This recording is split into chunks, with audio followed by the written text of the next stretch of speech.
ದಾವಣಗೆರೆ ದಕ್ಷಿಣದಲ್ಲಿ ಕೈನಿಂದ ಮುಸ್ಲಿಂ ಸಮುದಾಯಕ್ಕೆ ಕೊನೆಯ ಮೊಳೆ ಪೈಲ್ವಾನ್ ನಿಗಮದ ಆಸೆಗೆ ಈಗ ಸಮುದಾಯದ 60 ವರ್ಷದ ಭವಿಷ್ಯ ಬಲಿಯಾಯ್ತಾ?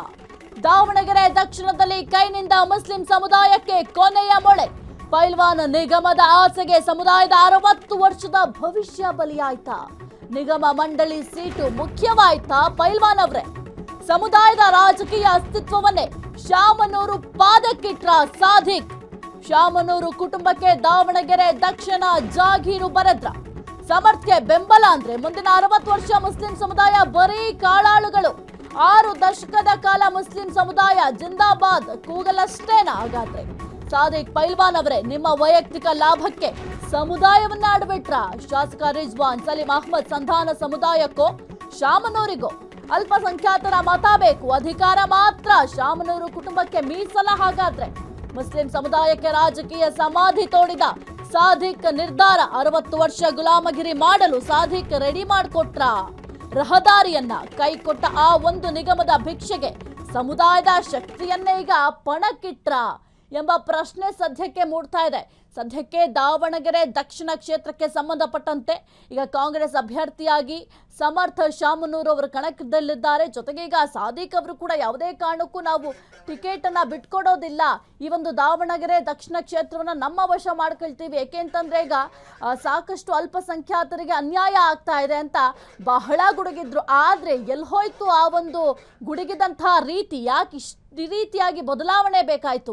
ಪೈಲ್ವಾನ್ ಅವ್ರಿಗೆ ನಿಗಮದ ಮೇಲೆ ಆಸೆ ಆಯ್ತು ಅನ್ಸುತ್ತೆ. ಹಂಗಾಗಿ ಸಮುದಾಯದ 60 ವರ್ಷದ ಭವಿಷ್ಯ ಏನಿದೆ, ಆ 60 ವರ್ಷದ ಭವಿಷ್ಯವನ್ನು ಕೂಡ ತಮ್ಮ ಏಳಿಗೆಗಾಗಿ, ತಮ್ಮ ಅಭಿವೃದ್ಧಿಗಾಗಿ ಈಗ ಬಲಿ ಕೊಟ್ರ ಎಂಬ ಪ್ರಶ್ನೆ ಕೂಡ ಸದ್ಯಕ್ಕೆ ಮೂಡ್ತಾ ಇದೆ.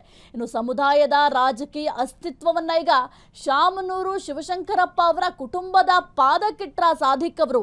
60 ವರ್ಷದ ಇತಿಹಾಸ ಇದೆ, ಅದೆಲ್ಲವನ್ನು ಕೂಡ ಈಗ ತಮ್ಮ ಏಳಿಗೆಗಾಗಿ, ತಮ್ಮ ಅಭಿವೃದ್ಧಿಗಾಗಿ ಸಾದಿಕ್ ಅವರು ಏನು ಒಂದು ಸಮುದಾಯ ಇತ್ತು, ಆ ಸಮುದಾಯದ ಒಂದು ಸ್ವಾಭಿಮಾನ ಅದೆಲ್ಲವನ್ನು ಕೂಡ ಈಗ ಶಾಮನೂರು ಕುಟುಂಬದ ಪಾದಕ್ಕಿಟ್ರು ಅಂತ ಅನ್ನಿಸ್ತಾ ಇದೆ. ತುಂಬ ಕೊಚ್ಕೋತಾ ಇದ್ರು, ತುಂಬ ಹೇಳ್ತಾ ಇದ್ರು, ನಮ್ಮ ಕುಟುಂಬ ಯಾವುದೇ ಒಂದು ಕುಟುಂಬ ರಾಜಕಾರಣಕ್ಕೆ ನಾವು ಮಣೆ ಹಾಕೋದಿಲ್ಲ, ಮುಖ್ಯವಾಗಿ ನಮ್ಮ ಸಮುದಾಯದ ಏಳಿಗೆ ಅನ್ನೋದೇ ಬಹಳ ಮುಖ್ಯ ಅಂತಿದ್ರು. ಆದರೆ ಈಗ ಎಲ್ಲಿ ಹೋಯ್ತು ಸಮುದಾಯದ ಏಳಿಗೆ?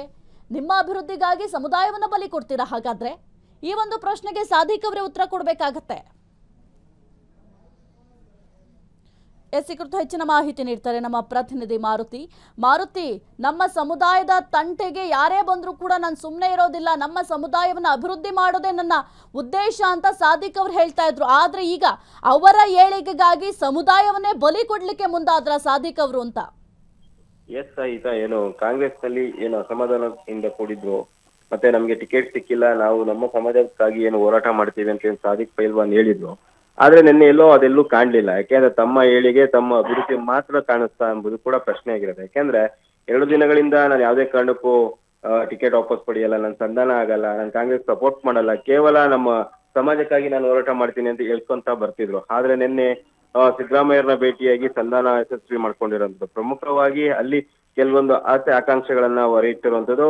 ಅದೇ ರೀತಿ ಕಾಂಗ್ರೆಸ್ ಹೈಕಮಾಂಡ್ ಕೂಡ ಕೆಲವೊಂದು ಭರವಸೆಗಳನ್ನ ಸಾದಿಕ್ ಪೈಲ್ವಾನ್ ಅವರಿಗೆ ನೀಡಿರೋದ್ರಿಂದ ಸಮಾಜದ ಏಳಿಗೆಯನ್ನ ಬಿಟ್ಟು ತಮ್ಮ ಏಳಿಗೆಯನ್ನ ನೋಡ್ಕೊಂಡಿರುವಂತದ್ದು ಸಾದಿಕ್ ಪೈಲ್ವಾನ್. ಇದರಿಂದ ಸಾಕಷ್ಟು ವಿಚಾರಗಳು ಚರ್ಚೆ ಆಗ್ತಿರೋದು. ಯಾಕೆಂದ್ರೆ ಕಾಂಗ್ರೆಸ್ ನಲ್ಲಿ ಎಲ್ಲೋ ಒಂದ್ ಕಡೆ ಆತಂಕ ಇತ್ತು, ಸಾದಿಕ್ ಪೈಲ್ವಾನ್ ಏನಾದ್ರು ಸ್ಪರ್ಧೆ ಮಾಡಿದ್ರೆ ನಮ್ಗೆ ಮುಸ್ಲಿಂ ವೋಟ್ ಕಡಿಮೆ ಆಗ್ಬೋದು, ನಮ್ಗೆ ಒಂದ್ ಸೋಲಿನ ಆತಂಕ ಇರ್ಬೋದು ಎಂಬ ಪ್ರಶ್ನೆ ಕೂಡ ಕಾಂಗ್ರೆಸ್ ನಲ್ಲಿ ಕಾಡ್ತಿತ್ತು. ಅದರಿಂದಾಗಿಯೇ ಸಿದ್ದರಾಮಯ್ಯ ನೇರವಾಗಿ ಆ ಕಡೆ ಇಳಿದು ಅವ್ರ ಸಾದಿಕ್ ಪೈಲ್ವಾನ್ ಅವ್ರನ್ನ ಮನವೊಲಿಸುವ ಪ್ರಯತ್ನವನ್ನ ಮಾಡಿದ್ರು. ಅದರಿಂದಾಗಿ ನಿನ್ನೆ ನೇರವಾಗಿ ಸಿದ್ದರಾಮಯ್ಯರನ್ನ ಭೇಟಿಯಾಗಿ ಕೂಡ ಒಂದ್ ರೀತಿಯಾದಂತ ಸಂಧಾನ ಕೂಡ ಯಶಸ್ವಿಯಾಗಿರುವಂತದ್ದು. ಅಂದ್ರೆ ನೇರವಾಗಿ ನಾನು ಕಾಂಗ್ರೆಸ್ ಸಪೋರ್ಟ್ ಮಾಡ್ತೀನಿ ಅಂತ ಕೂಡ ನಿನ್ನೆ ಸುದ್ದಿಗೋಷ್ಠಿಯಲ್ಲಿ ಹೇಳಿರುವಂತದ್ದು. ಇದರಿಂದ ಎಲ್ಲೋ ಒಂದ್ ಕಡೆ ಇಲ್ಲಿವರೆಗೂ ಕೂಡ ಶಾಮನೂರು ಶಿವಶಂಕರಪ್ಪ ಅವರಿಗೆ ಮಾತ್ರ ಸಪೋರ್ಟ್ ಮಾಡ್ಕೊ ಬರ್ತಿದ್ದಂತಹ ಕಾಂಗ್ರೆಸ್ ನಾಯಕ, ಅಂದ್ರೆ ಅಲ್ಲಿನ ಮುಸ್ಲಿಂ ನಾಯಕರು ಇನ್ ಮುಂದೆ ಎಸ್ ಮಲ್ಲಿಕಾರ್ಜುನ್ ಅವರ ಪುತ್ರ ಮತ್ತು ಶಾಮನೂರು ಅವರ ಮೊಮ್ಮಗ ಆದಂತ ಸಮರ್ಥ ಅವ್ರಿಗೂ ಕೂಡ 60 ವರ್ಷಗಳ ಕಾಲ ಏನು ಸಪೋರ್ಟ್ ಮಾಡುವ ಪರಿಸ್ಥಿತಿ ಬಂತ ಎಂಬ ಪ್ರಶ್ನೆ ಕೊಡ್ತಿದೆ. ಯಾಕೆಂದ್ರೆ ನಿನ್ನೆ ಕೇವಲ ನಿಗಮ ಮಂಡಳಿ ಸ್ಥಾನ ಕೊಡ್ತೀವಿ ಅಂತ ಏನು ಆಫರ್ ಕೊಡುತ್ತೆ ಕಾಂಗ್ರೆಸ್, ಅದಕ್ಕೆ ಒಪ್ಪಿರುವಂತಹ ಸಾದಿಕ್ ಪೈಲ್ವಾನ್ ಇನ್ ಮುಂದೆ ಟಿಕೆಟ್ ಆಕಾಂಕ್ಷೆ ಅಲ್ವಾ ಎಂಬ ಪ್ರಶ್ನೆಯೂ ಕಾಡ್ತಿದೆ. ಯಾಕೆಂದ್ರೆ ಸುಮಾರು ಈಗ ಸಮರ್ಥ ಅವ್ರಿಗೆ 27 ವರ್ಷ, ಮುಂದಿನ ಇನ್ನು 60 ವರ್ಷಗಳ ಕಾಲ ಅವ್ರಿಗೆ ಸಪೋರ್ಟ್ ಮಾಡುವ ಪರಿಸ್ಥಿತಿ ಮುಸ್ಲಿಮರಿಗೆ ಒದಗಿರುವಂತದ್ದು. ಇದು ಎಲ್ಲೋ ಒಂದ್ ಕಡೆ ತಮ್ಮ ಏಳಿಗೆಗೋಸ್ಕರ ಮುಸ್ಲಿಂ ಏಳಿಗೆಯನ್ನ ಅಡ ಇಟ್ರ ಸಾದಿಕ್ ಪೈಲ್ವಾನ್ ಎಂಬ ಪ್ರಶ್ನೆ ಮೂಡ್ತಿರುವಂತದ್ದು. ಒಟ್ನಲ್ಲಿ ಇದರಿಂದ ನೋಡೋದಾದ್ರೆ ಮುಸ್ಲಿಮರಿಗೆ ಸಾಕಷ್ಟು ಹಿನ್ನಡೆ ಆಗ್ತಿದೆ. ಇಲ್ಲಿವರೆಗೂ ಕೂಡ ಶಾಮ್ನೂರ್ಗೆ ಸಪೋರ್ಟ್ ಮಾಡ್ಬೇಕಾಯ್ತು, ಇನ್ ಮುಂದೆ ಅವರ ಮೊಮ್ಮಗ ಸಮರ್ಥ ಅವ್ರಿಗೆ ಸಪೋರ್ಟ್ ಮಾಡುವ ಅನಿವಾರ್ಯತೆ ಮುಸ್ಲಿಮರಿಗೆ ಬಂದಿರುವಂತದ್ದು ಸಾಹಿತ್ಯ. ಮಾರುತಿ, ಈಗ ಸಾದಿಕ್ ಅವರೇ ನಾನೇ ಕಾಂಗ್ರೆಸ್ಗೆ ಬೆಂಬಲ ಕೊಡ್ತೀನಿ ಅಂತ ಹೇಳಾದ ಮೇಲೆ ಮುಂದಿನ ನಡೆ ಯಾವ ರೀತಿ ಇರುತ್ತೆ, ಈ ಒಂದು ಎಲೆಕ್ಷನ್ ಗತಿ ಏನಾಗಬೇಕು ಅಂತ ಈಗ ನಾಮಿನೇಷನ್ ಏನೋ ಫೈಲ್ ಮಾಡಿದ್ದಾರೆ, what next?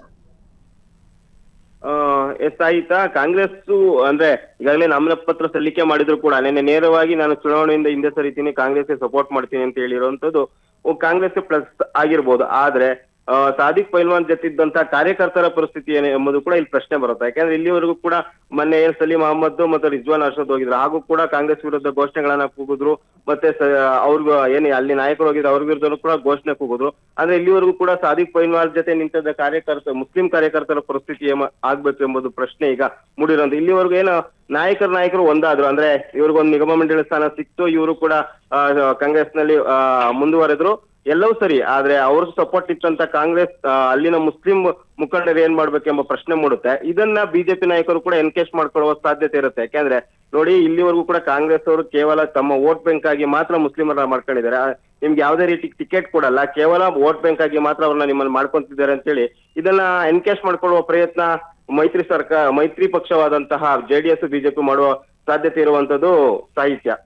Okay, thank you Maruti ನಿಮ್ಮೆಲ್ಲ ಮಾಹಿತಿಗಾಗಿ. ಇನ್ನು ದಾವಣಗೆರೆ ದಕ್ಷಿಣ ಕ್ಷೇತ್ರ ಈಗ ಬಹಳ ಒಂದು ಹೈ ವೋಲ್ಟೇಜ್ ಕ್ಷೇತ್ರ ಆಗಿ ಮಾರ್ಪಾಡಾಗಿದೆ. ಯಾಕೆಂತಂದರೆ 2 ದಶಕಗಳಿಂದಲೂ ಕೂಡ ಶಾಮನೂರು ಕುಟುಂಬದವರಿಗೆ ಅಲ್ಲಿ ಅಧಿಕಾರ ಸೀಮಿತ ಆಗಿತ್ತು. ಜೊತೆಗೆ ಮುಖ್ಯವಾಗಿ ಕಾಂಗ್ರೆಸ್ನ ಭದ್ರ ಕೋಟೆ ಅಂತ ಅಂದರೆ ದಾವಣಗೆರೆ ದಕ್ಷಿಣ ಕ್ಷೇತ್ರ. ಆ ಒಂದು ಕ್ಷೇತ್ರವನ್ನು ಗೆಲ್ಲೋದು ಈಗ BJPಗೂ ಕೂಡ ದೊಡ್ಡ ಸವಾಲಾಗಿದೆ. ಜೊತೆಗೆ ಈಗ ಸಾದಿಕ್ ಅವರು ಒಂದು ದೊಡ್ಡ ಸವಾಲು ಅಂತ ಹೇಳಲಾಗ್ತಾ ಇತ್ತು ಕಾಂಗ್ರೆಸ್ಗೆ. ಯಾಕೆಂತಂದರೆ ಅಲ್ಲಿ ವೋಟ್ ಡಿವೈಡ್ ಆಗ್ತಾ ಇತ್ತು.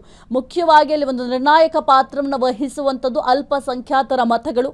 ಹಾಗಾಗಿ ಆ ಒಂದು ಅಲ್ಪಸಂಖ್ಯಾತರ ಮತಗಳು ಡಿವೈಡ್ ಆದರೆ ಕಾಂಗ್ರೆಸ್ ಗತಿ ಏನು ಎಂಬ ಪ್ರಶ್ನೆ ಕೂಡ ಸದ್ಯಕ್ಕೆ ಮೂಡ್ತಾ ಇತ್ತು. ಆದ್ರೆ ಈಗ ಸಾದಿಕ್ ಅವರೇ ಈ ಒಂದು ಚುನಾವಣಾ ಅಖಾಡದಿಂದ ಹಿಂದೆ ಸರಿದಿದ್ದಾರೆ. ಹಾಗಾಗಿ ಕಾಂಗ್ರೆಸ್ಗೆ ಇದು ಒಂದು ರೀತಿ ಪ್ಲಸ್ ಆಗುತ್ತೆ.